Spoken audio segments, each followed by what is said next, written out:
जय श्री कृष्ण। राधे कृष्ण। ओम नमो भगवते वासुदेवाय। भगवान ने इसी अध्याय के पहले श्लोक से 15वें श्लोक तक क्रमशः संसार, जीवात्मा और परमात्मा का विस्तार से वर्णन किया। अब उस विषय का उपसंहार करते हुए आगे के 2 श्लोक में उन तीनों का क्रमशः क्षर, अक्षर और पुरुषोत्तम नाम से स्पष्ट वर्णन करते हैं। यहाँ लौकिक पद को संपूर्ण संसार का वाचक समझना चाहिए। इसी अध्याय के 7वें श्लोक में जीव लोक के पद भी इसी अर्थ में आया है। इस जगत में 2 विभाग जानने में आते हैं, शरीर आदि नाशवान पदार्थ जड़ और अविनाशी जीवात्मा चेतन, जिसे विचार करने से स्पष्ट प्रतीत होता है कि एक तो प्रत्यक्ष दिखने वाला शरीर है और एक उसमें रहने वाला जीवात्मा। जीवात्मा के रहने से ही प्राण कार्य करते हैं और शरीर का संचालन होता है। जीवात्मा के साथ प्राणों के निकलते ही शरीर का संचालन बंद हो जाता है और शरीर सड़ने लगता है। लोग उस शरीर को जला देते हैं, कारण कि महत्व नाशवान शरीर का नहीं है, प्रत्युत उसमें रहने वाले अविनाशी जीवात्मा का है। पंच महाभूतों आकाश, वायु, अग्नि, जल और पृथ्वी से बने हुए शरीर आदि जितने पदार्थ हैं वे सब जड़ और नाशवान है। प्राणियों के प्रत्यक्ष दिखने में आने वाले स्थूल शरीर, स्थूल समष्टि जगत के साथ एक ही 10 इंद्रियां, 5 प्राण, मन और बुद्धि, इन 17 तत्वों से युक्त सूक्ष्म शरीर सूक्ष्म समष्टि जगत के साथ एक है। और कारण शरीर मतलब स्वभाव, कर्म, संस्कार, अज्ञान। कारण समष्टि जगत मूल प्रकृति के साथ एक है। यह सब शरणशील नाशवान होने के कारण शर नाम से कहे गए। वास्तव में वेष्टि नाम से कोई वस्तु है ही नहीं, केवल समष्टि संसार के थोड़े अंश की वस्तु को अपनी मानने के कारण उसको वेष्टि कह देते हैं।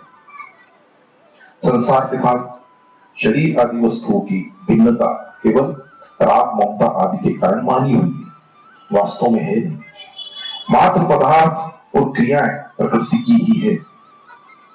पदार्थ और क्रियाओं को संसार का मानना कर्मयोग, प्रकृति का मानना ज्ञान योग और भगवान का मानना भक्ति योग है। इनको चाहे जिसका मान ले, पर ये अपने नहीं है, ये तो मानना ही पड़ेगा। इसलिए स्थूल, सूक्ष्म और कारण शरीर की समस्त क्रियाएं क्रमशः स्थूल, सूक्ष्म और कारण समष्टि संसार के हित के लिए ही करनी है, अपने लिए नहीं करनी है। जिस तत्व का कभी विनाश नहीं होता और जो सदा निर्विकार रहता है, उस जीवात्मा का वाचक यहाँ अक्षर पद है। गीता में क्षर, अक्षर और पुरुषोत्तम, इन तीनों का एक साथ वर्णन भिन्न भिन्न नामों से इस प्रकार हुआ है। क्षर में अपरा प्रकृति, अधिभूत कर्म, क्षेत्र, महत ब्रह्मा योनि। अक्षर में परा प्रकृति, आध्यात्म, अधिदेव, क्षेत्रज्ञ, गर्भ, बीज।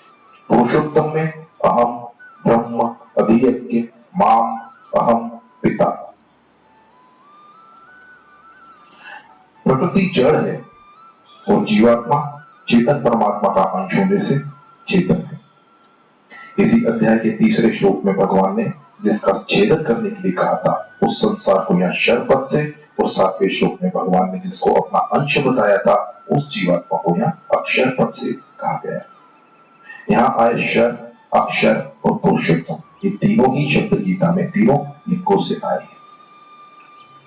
गीता में शर, अक्षर और पुरुषोत्तम का वर्णन तीनों लिंगों में मिलता है। उदाहरणतः शर पुल्लिंग, अपरा स्त्रीलिंग और महत ब्रह्म नपुंसकलिंग।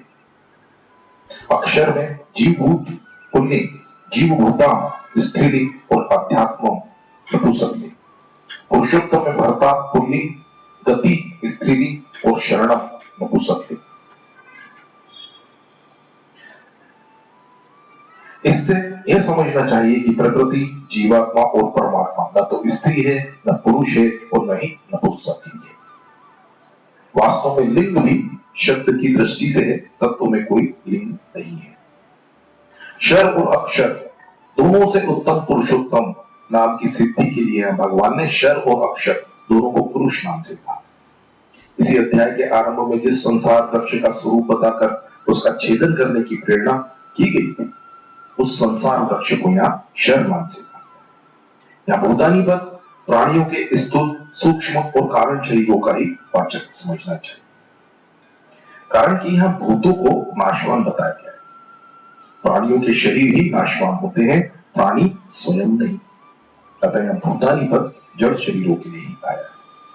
इसी अध्याय के 7वें श्लोक में भगवान ने जिसको अपना सनातन अंश बताया है, उसी जीवात्मा को यहाँ अक्षर नाम से कहा गया। जीवात्मा चाहे जितने शरीर धारण करे, चाहे जितने लोगों में जाए, उसमें कभी कोई विकार उत्पन्न नहीं होता, वो सदा ज्यों का त्यों रहता है। इसलिए यहाँ उसको कूटस्थ कहा गया है। गीता में परमात्मा और जीवात्मा दोनों के स्वरूप का वर्णन प्राय समान ही मिलता है। जैसे परमात्मा को कूटस्थ कहा गया, कूटस्थ तथा अक्षर कहा गया है, ऐसे ही यहाँ जीवात्मा को भी कूटस्थ और अक्षर कहा गया है। जीवात्मा और परमात्मा दोनों में ही परस्पर तात्विक एवं स्वरूपगत एकता है।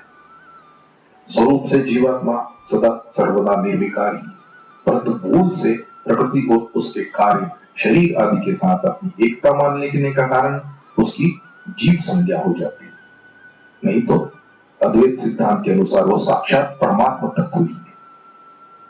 विशिष्ट भाव यह है कि पहले 6 श्लोक में और फिर 12वें से 15वें श्लोक तक भगवान ने अलौकिक तत्वों का वर्णन किया कि स्वतंत्र सत्ता अलौकिक की ही है, लौकिक की नहीं। लौकिक की सत्ता अलौकिक से ही है, अलौकिक से ही लौकिक प्रकाशित होता है। लौकिक में जो प्रभाव देखने में आता है वो सब अलौकिक का ही है। अब 16वें श्लोक में भगवान लौकिक तत्व का वर्णन करते हैं।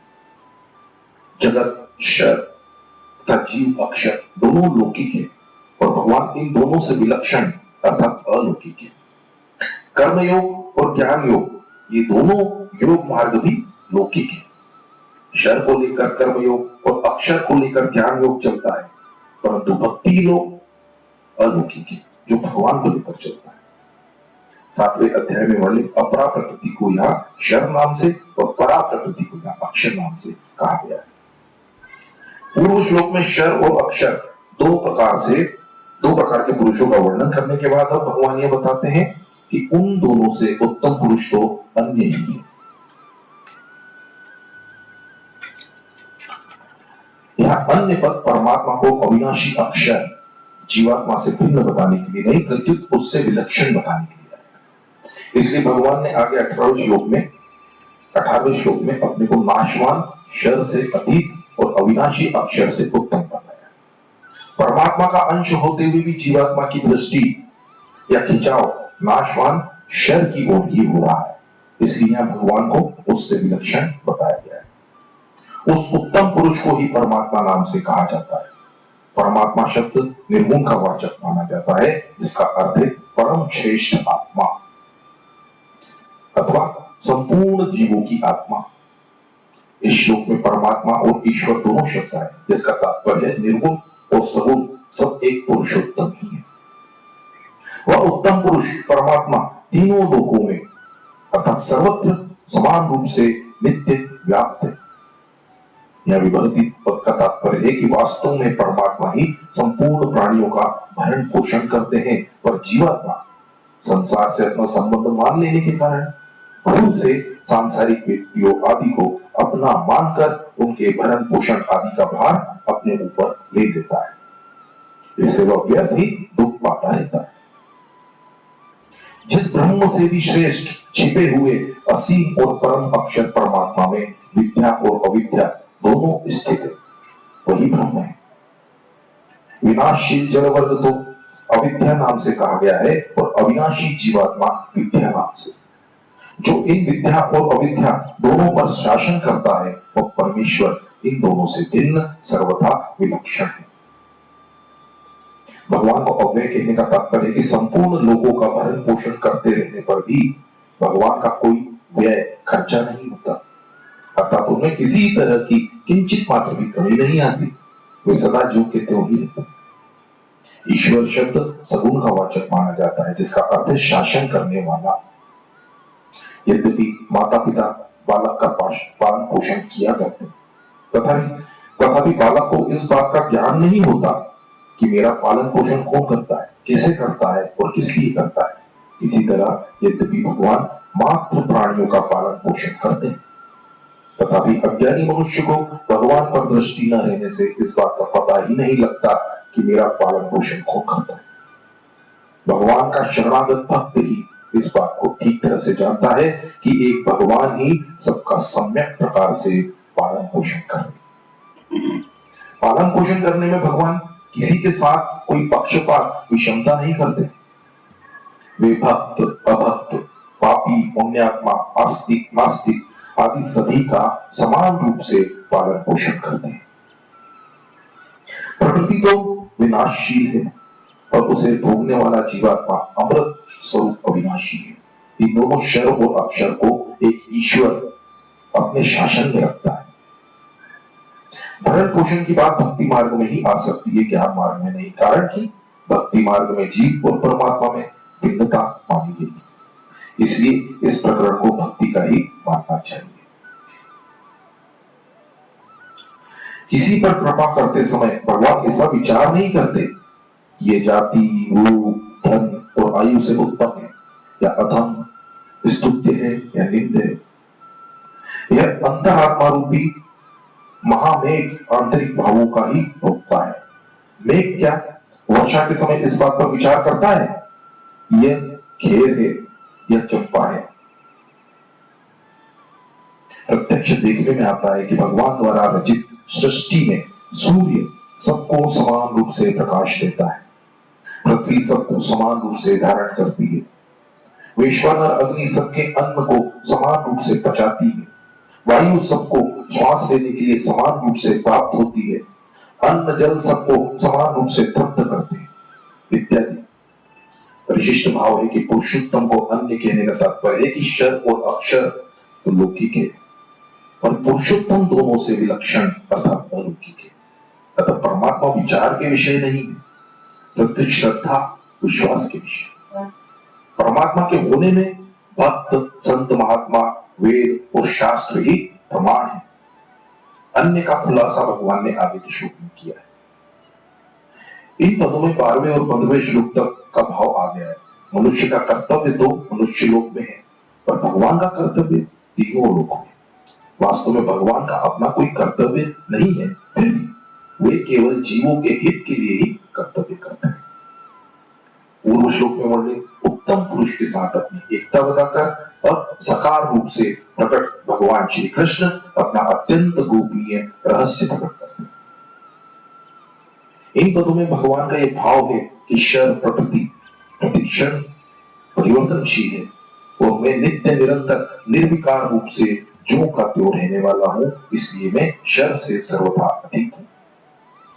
शरीर से पर व्यापक श्रेष्ठ प्रकाशक सबल सूक्ष्म इंद्रिया है। इंद्रियों से पर मन है, पर मतलब सूक्ष्म। इंद्रियों से पर मन है और मन से पर बुद्धि है। इस प्रकार से एक दूसरे से सूक्ष्म पर होते हुए भी शरीर इंद्रियां मन और बुद्धि एक ही जाति के जड़ है, परंतु परमात्मा तत्व इनसे भी अत्यंत पर है, क्योंकि वह जड़ नहीं प्रस्तुत चेतन है। यद्यपि परमात्मा का अंश होने के कारण जीवात्मा अक्षर ही परमात्मा से तात्विक एकता है, तथापि यहां भगवान अपने को जीवात्मा से भी उत्तम बताते हैं। इसके कारण यह है कि परमात्मा का अंश होने पर भी जीवात्मा जड़ प्रकृति के साथ अपना संबंध मान लेता है और प्रकृति के गुणों से मोहित हो जाता है, जबकि परमात्मा प्रकृति से अतीत होने के कारण कभी मोहित नहीं होते। दूसरा, परमात्मा प्रकृति को अपने अधीन करके लोक में आते अवतार लेते हैं, जबकि जीवात्मा प्रकृति के वश में होकर लोक में आता है। तीसरा, परमात्मा सदैव निर्लिप्त रहते हैं, क्योंकि जीवात्मा को निर्लिप्त होने के लिए साधन करना पड़ता है। भगवान द्वारा अपने को शर से अतीत और अक्षर से उत्तम बताने से यह भाव भी प्रकट होता है कि शर और अक्षर दोनों में भिन्नता है। यदि उन दोनों में भिन्नता न होती तो भगवान अपने को या तो उन दोनों से ही अतीत बताते या दोनों से ही उत्तम बताते। अतः यह सिद्ध होता है कि जैसे भगवान शर से अतीत और अक्षर से उत्तम है, ऐसे ही अक्षर भी शर से अतीत और उत्तम है। या लौकिक पद का अर्थ है पुराण, स्मृति आदि शास्त्र। शास्त्रों में भगवान पुरुषोत्तम नाम से प्रसिद्ध है। शुद्ध ज्ञान का नाम वेद है, जो अनादि है। वही ज्ञान अनुपूर्व रूपी ऋग्वेद, यजुर्वेद आदि वेदों के रूप में प्रकट हुआ है। वेदों में भी भगवान पुरुषोत्तम नाम से प्रसिद्ध है।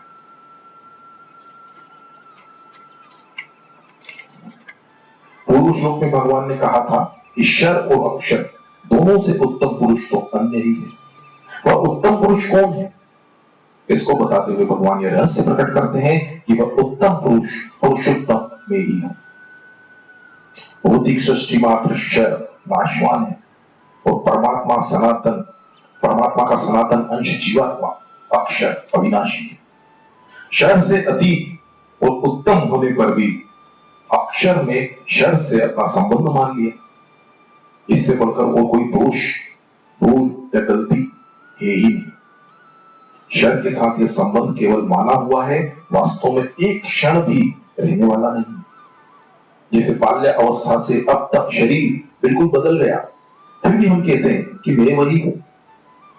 यह भी हम नहीं बता सकते कि अमुक दिन बाल्य अवस्था खत्म हुई और युवा अवस्था शुरू हुई, कारण कि नदी के प्रभाव की तरह शरीर निरंतर ही बहता रहा, जबकि अक्षर जीवात्मा नदी में स्थित शिला चट्टान की तरह सदा अचल और असंग रहता है। यदि अक्षर भी शर की तरह निरंतर परिवर्तनशील और नाशवान होता तो इसकी आफत मिट जाती, परंतु अक्षर स्वयं अपरिवर्तनशील और अविनाशी होते हुए भी निरंतर परिवर्तनशील और नाशवान शर को पकड़ लेता है और अपना मान लेता है। होता यह है कि अक्षर शर को छोड़ता नहीं और शर एक क्षण भी ठहरता नहीं। इस आफत को मिटाने का सुगम उपाय है शर मतलब शरीर आदि को शर संसार की सेवा में लगा दिया जाए, उसको संसार रूपी वाटिका की खाद बना दी जाए। मनुष्य को शरीर आदि नाशवान पदार्थ अधिकार करने अथवा अपना मानने के लिए नहीं मिले हैं, प्रत्युत सेवा करने के लिए ही मिले। इन पदार्थों के द्वारा दूसरों की सेवा करने की ही मनुष्य पर जिम्मेवारी है, अपना मानने की बिल्कुल जिम्मेवारी नहीं।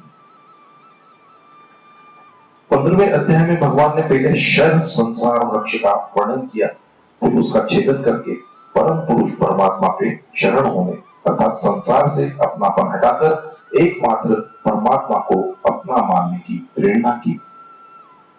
फिर अक्षर जीवात्मा को अपना सनातन अंश बताते हुए उसके स्वरूप का वर्णन किया।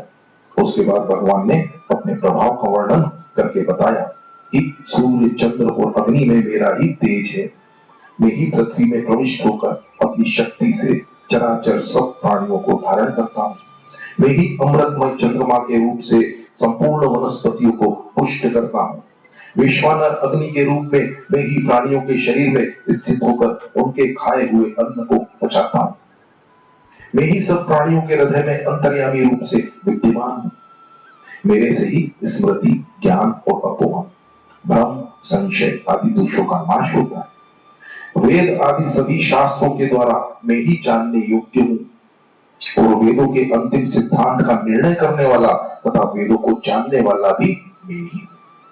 इस प्रकार अपना भाव प्रकट करने के बाद इस श्लोक में भगवान यह गुरुत्तम रहस्य प्रकट करते हैं कि जिसका यह सब प्रभाव है वह शर से अधिक और अक्षर से उत्तम पुरुषोत्तम में साक्षात साकार रूप से प्रकट श्री कृष्ण ही।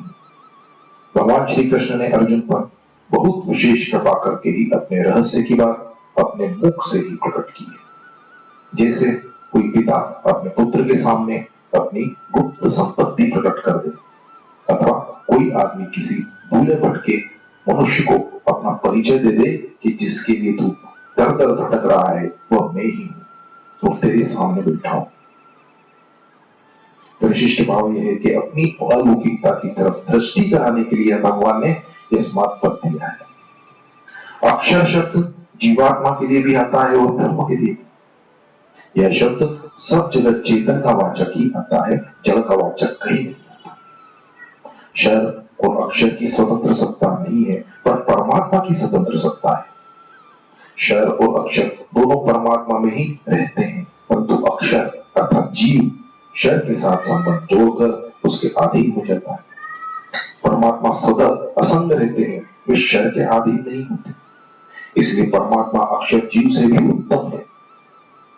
अगर जीव जगत के साथ संबंध न जोड़कर उसके स्वामी परमात्मा के साथ संबंध जोड़े तो वह परमात्मा से अभिन्न आत्मीय हो जाएगा। मुक्ति में तो अक्षर स्वरूप में स्थिति होती है, पर भक्ति में अक्षर से भी उत्तम पुरुषोत्तम की प्राप्ति होती है। स्वरूप अंश है, पुरुषोत्तम अंशी है। जय श्री कृष्ण, राधे कृष्ण। ओम नमो भगवते वासुदेवाय।